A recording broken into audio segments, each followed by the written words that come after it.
Some countries are still debating the future, while China is already living in it. Cities where you don't need cash. Trains that move faster than planes. Entire neighborhoods built in the time it takes other countries to approve paperwork. To some people, China feels futuristic. To others, it feels unreal. And to many, it feels like a glimpse of the world in 2050. So how did China end up looking like it's decades ahead of everyone else, while much of the world still feels stuck in 2025? That's what we're breaking down today. And by the end of this video, you might realize the future isn't coming. It's already here. Don't forget to hit the subscribe button for more videos like this. Chapter 1. A country built at insane speed. China doesn't build slowly. It builds relentlessly. In many countries, major projects take decades, not because they're impossible, but because they get trapped in endless cycles of approvals, politics, lawsuits, and funding delays. In China, once a decision is made, the clock starts ticking immediately. Entire districts rise from empty land in just a few years, sometimes even faster. Roads, rail lines, housing, schools, hospitals, all appearing almost simultaneously, like a city being rendered in real time. This speed shocks outsiders. Videos of before and after transformations go viral because they look fake. But they're not time-lapses. They're reality. China treats development like a race, and speed is the advantage. That doesn't mean everything is perfect. Some projects are rushed, some areas feel unfinished, but the priority isn't perfection, it's momentum. In China, standing still is considered falling behind. Chapter 2. Infrastructure that feels unreal. China didn't just build infrastructure. It built the backbone of a future society. High-speed rail is the clearest example. China has more high-speed rail tracks than the rest of the world combined. Trains glide between megacities at speeds that make domestic flights feel unnecessary. You can eat breakfast in one city, attend a meeting hundreds of kilometers away, and be home by dinner, all without airport security or delays. And it's not just trains. Bridges stretch across impossible terrain. Highways carve through mountains. Entire underground cities handle traffic, utilities, and logistics invisibly. Infrastructure in China isn't treated as a convenience. It's treated as national power. The logic is simple. Strong infrastructure equals faster movement. Faster movement equals economic dominance. The future needs foundations. China built them first. Chapter 3. A cashless, QR code world. In many parts of China, cash is already obsolete. People don't carry wallets, they carry phones. Street vendors, luxury malls, taxis, beggars. Everyone uses QR codes.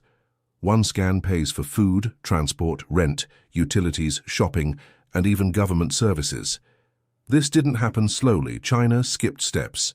While other countries transitioned from cash to cards to mobile payments, China jumped straight into an all-digital system powered by super apps like WeChat and Alipay. Your phone isn't just a payment tool, it's your ID, your bank, your messenger, your booking agent, your digital life. It's efficient, it's seamless, and it feels like science fiction to visitors.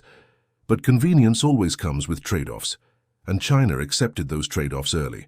Chapter 4. Smart cities and surveillance tech. China's cities don't just look smart, they think. Traffic lights adjust in real time using AI. Cameras analyze congestion before it forms. Facial recognition unlocks buildings, checks tickets, and identifies suspects in seconds. This level of automation reduces chaos. Commutes are smoother, services are faster, crime is easier to track. But it also raises uncomfortable questions. In the West, surveillance is debated endlessly. In China, it was implemented decisively. The philosophy is different: order first, debate later. This trade-off defines China's version of the future: hyper-efficient, deeply monitored, and optimized for control. For some, that's terrifying. For others, it's the price of a functional society. Either way, it's undeniably futuristic. Chapter 5. Futuristic architecture and mega projects. China doesn't just build buildings. It builds statements. Airports that look like alien spacecraft, skyscrapers that redefine skylines, Entire eco-cities designed from scratch with smart grids, green transport and vertical living. These projects aren't just practical, they're symbolic.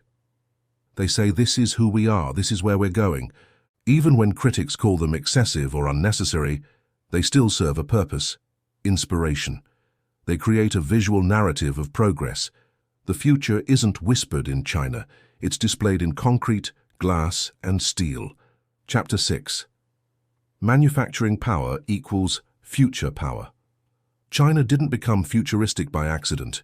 It became futuristic by building everything.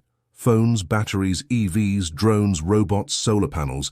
China doesn't just use future technology, it manufactures it. Control manufacturing, and you control innovation speed. Control supply chains, and you control economies. China turned factories into laboratories, production lines into test beds, scale into dominance. While others outsourced manufacturing, China absorbed it and then upgraded it. The future is built by those who can make it cheaply, quickly, and at scale. China can. Chapter 7. Long-term planning and centralized power. China plans in decades, 5-year plans, 10-year visions, 50-year ambitions. While democracies often shift direction with every election cycle, China maintains continuity. Projects don't die because leadership changes. Policies don't reset every few years. This stability allows massive, long-term investments, but it also concentrates power. There's less debate, less resistance, less delay, efficiency rises, freedom shrinks. This model isn't for everyone, but it explains how China builds futures while others argue about them. Chapter 8. The cultural mindset. Perhaps the biggest difference isn't technology, it's mindset. China embraces sacrifice for long-term gain. Discomfort today is tolerated for prosperity tomorrow. Education is intense, competition is fierce, discipline is normalized. The future isn't feared, it's respected. This cultural alignment with national goals accelerates everything. When millions move in the same direction, progress compounds. Chapter 9. The hidden costs. Not everything is perfect. Debt is rising. Some cities remain underused. Pressure on citizens is intense. Privacy is limited. The future China is building comes with real costs, psychological, social, and economic. Progress always does. Chapter 10. Is this the future for everyone? China isn't perfect, but one thing is clear. While most of the world argues about the future, China is already building it. The question isn't whether this model works, it's whether the rest of the world is ready to compete with it. Thanks for watching. Don't forget to hit the subscribe button. Also like and share the video. It helps the channel grow. Is China living in 2050? Let us know in the comments. See you in the next one.